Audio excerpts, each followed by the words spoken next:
Em dezembro de 2019, a epidemia do coronavírus começou a eclodir na cidade de Wuhan, que fica na China. A doença, que se trata de uma pneumonia viral com alta taxa de mortalidade, deixou todo massa da cidade, antes que a quarentena fosse implantada. Isso é, com medo, óbvio, né? Ou seja, as casas ficaram completamente vazias e os animais de estimação isolados, sem os donos para cuidar, família. A questão que preocupa nessa história é: quais poderiam ser as consequências desses animais abandonados, sem cuidados especiais e também suscetíveis a contrair o vírus? É justamente isso que nós vamos ver no vídeo de hoje, mas antes de começar, você sabe, né? Já deixa o seu like aqui embaixo. Se você ainda não faz parte da família, é só se inscrever, ativa o sininho, tá? E sejam bem-vindos ao Mundo Inverso.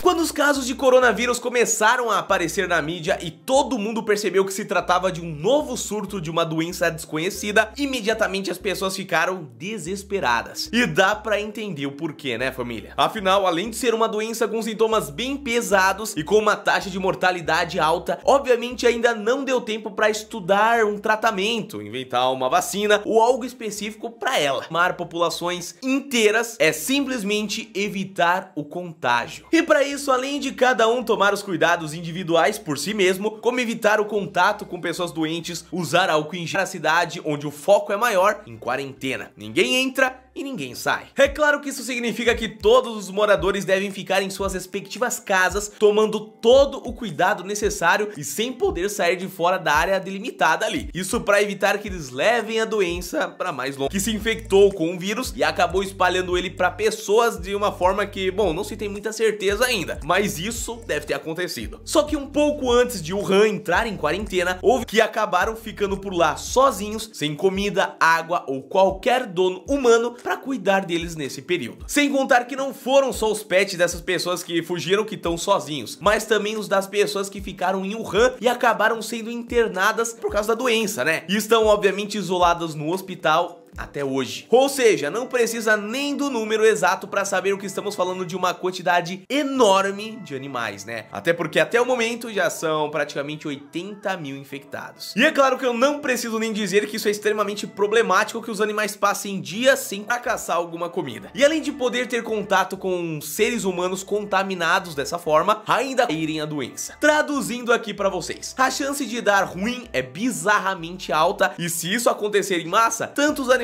quanto os humanos estão muito ferrados. Isso porque, como eu disse anteriormente, a doença foi passada ao ser humano através de um animal, o que significa que eles são os principais hospedeiros do vírus. E é claro que pelo fato de um animal à solta ter contato com muito mais pessoas, podemos dizer aí que é um balde de frango frito pro vírus. É quase um trava-língua, né? Mas é muito mais fácil de propagar, família. A única coisa que dá uma certa esperança nessa situação é que as evidências apontam que não foram animais domésticos que começaram a transmitir a doença, mas sim animais. Mas uma coisa é certa: andam circulando imagens por aí de animais usando máscaras para se proteger. Se isso realmente saiu de lá ou foi uma brincadeira, nós não sabemos, mas que deve ter algum dono preocupado e fazendo essas medidas de segurança também nos animais, isso deve ter sim, é claro. É verdade. Bom, mas claro que nós estamos focando em uma coisa: o abandono dos animais, mas antes esse fosse o único, porque algumas pessoas, acreditando que poderiam contrair o vírus do próprio pet, começaram a expulsar os animais Facebook da China, implorando para que alguém que tivesse continuado em Wuhan fosse à sua casa alimentar o seu gato que estava lá. Ou seja, o desespero dessa pessoa era tanto que ele apelou a desconhecidos para entrarem ali na sua casa e alimentarem o gato. Dá pra entender que ele realmente não deixou o gato porque quis, né? Mas em quarentena não tem mais muito o que fazer. Depois disso, a situação foi tão comovente que tomou proporções bem maiores. A hashtag salvem os animais de estimação que foram deixados em Wuhan ficou nos principais assuntos mais comentados da rede social. E a Associação de Proteção de Pequenos Animais resolveu sim criar um aplicativo para mobilizar as pessoas e, óbvio, sinalizar onde tem animais que possam estar precisando de cuidados. E você quer saber a boa notícia? É claro! Bom, já existem mais de 2.000 membros voluntários no grupo. E no final das contas, eles são a luz no fim do túnel para salvar animais que estão abandonados, né? Claro que não. Se foi o vídeo sobre os animais de Wuhan, a cidade onde surgiu o coronavírus, eu espero que isso não se propague pro mundo. Infelizmente chegou aqui na Itália, nós estamos também com as orelhas em pé, mas vamos esperar que as coisas melhorem, né? Não esqueça de deixar o seu like no final desse vídeo e a gente se vê amanhã, tem vídeo todo dia, tá? Um abraço e até amanhã, valeu!